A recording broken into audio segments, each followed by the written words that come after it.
need to remember not to slouch and to breathe in the entire time. I'm with you on that. I'm tucking in a sweater. Who tucks in a sweater? Oh, God. Because it's inevitably going to go right there, right? I'm not secure. I don't do any exercise, so I'm not toned. Sorry, let me get started. Well, if that's you, just be slacking off. Good for you. Renee, it's so lovely to meet you, and Thank you, it's so too. great to have you back after all this time. Thank you. I'm so glad we've got another Bridget Jones So am I. film. I found Bridget far more relatable to me this time round than I did when I watched the films all those years ago, because I'm more in that kind of place where Bridget is. Did you kind of feel that as well? Like she's in a more, the audience who would have watched it all those years ago are kind of have grown up with her and would know these kind of things as well that she's been through? I think that's what's so kind of interesting about this. I love the idea that we're revisiting characters that we met over a decade ago. I love it, and I love that some of the sort of subtext in the story told through the experiences of Bridget are part of the conversation that Helen Fielding started in the 90s. And, that conversation is just now becoming trendy about challenging social paradigms. So, yeah, I think that the story's relevant. And I think that, like you said, all the people who fell in love with her so long ago, like me, have grown along with her and find her relatable as they move on in their lives as well. I had to laugh when I was started watching it right at the very start, where she's sitting there by herself with her birthday cake, and I turned to my friend and I was like, God, this is me completely. Like, everyone saying, oh, you haven't got a man, but you've got a lovely flat and a great job. I was just like, have you been in that place yourself? Because I was just like, God, that is just me all over. Oh, sure, but so many of us have, and that's what we love about her.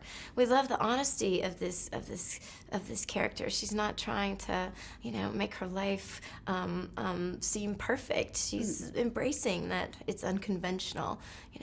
She's finding happiness for herself, and it's a little different than perhaps her mom would like or the society's telling her it should be. And in this incarnation, I think she's grown into being okay with that. Obviously, Bridget, we've always known her to be a curvier girl. It's just one of those things, again, back then, which a lot of people were relating to. She wasn't your typical kind of model girl. But in this film, you're much slimmer. You kind of fitness focused and got your life in order, like no smoking and anything like that. Was that something that you kind of pushed for? Because did they want you to be the Bridget Jones of old, or were they quite happy to have this Bridget that we've got in this film? It was actually the other way around. Okay. It was a conversation that I had with Sharon, the director of the film, and I wasn't sure about that decision. I didn't think that should be something that changed about her, because in my opinion, she never had a weight problem. She just thought that she did. And like a lot of us, we have, this thing about ourselves that we fixate on that nobody else ever notices. They don't know what you're talking about. And yet there you are, chronicling your calories and whatever it is, when in fact, you look great. What are you talking about? I felt that this was essentially part of the Bridget Jones, the essence of Bridget Jones. And Sharon had talked about wanting to show that she had evolved in different ways. Her lifestyle has changed. She doesn't drink anymore. Yeah. She does kind of take care of herself, and she thought that should be reflected in how she looked. She buys a little bit more of an expensive wardrobe because she can, a piece here, a nice Mulberry bag perhaps, those sorts of things.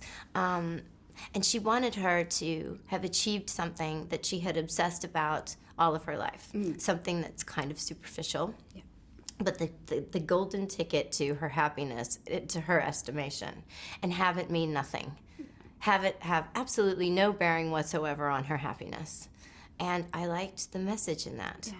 I liked that despite her achieving this thing that is supposed to mean so much, her life is still really messy in a lot of ways. Then I thought, okay, all right, I think I'm okay with that. But considering it's not the main focus of this film, are you tired of the scrutiny that you always get that comes with it regardless? Like, people always end up talking about before how great you were at losing weight and stuff, and it's just like, that's not the focus of this film. Are you tired of people always bringing it up as such, like it being a thing? Well, excuse me, not for me as an actor, as a person, so much as I notice it in terms of the effect that it has on the conversation that we have as a society. It'd be really great if we could shift the conversation from beauty to contribution. Like, do you know what I mean? Yeah, absolutely, absolutely.